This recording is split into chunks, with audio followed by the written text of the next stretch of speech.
another question I received. When is censorship okay? Never. That was a question. Never. Censorship is a government granted privilege. It's always from the government. You know, the Ministry of Truth, as in 1984, or was that was London? Ministry of Truth and Information, but I think very similar to what Orwell described. They review what's written, what's published, and they exit out. That's look, because don't let me get away from Section 230. I have an opinion about that. The government has no right to initiate any kind of coercion or physical force against anyone in the country. Keyword: initiation or starting.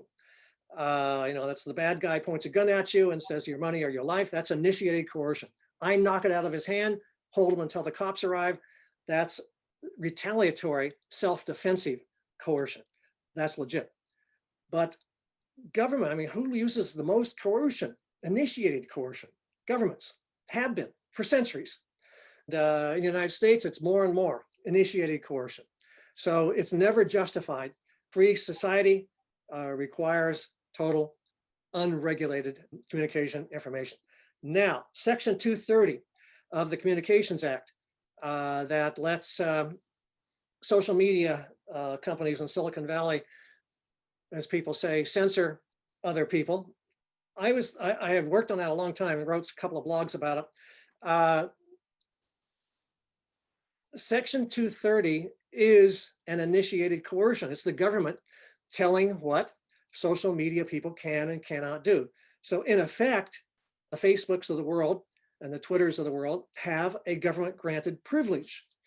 They are private companies, yeah, technically, but they also have a lot of government favors. If you ever want to know how much government is involved in business, just look up subsidies to business. There are several websites, and you can go by state and you look up a company. They all have some kind of subsidies they're getting from the government. That is a government involvement.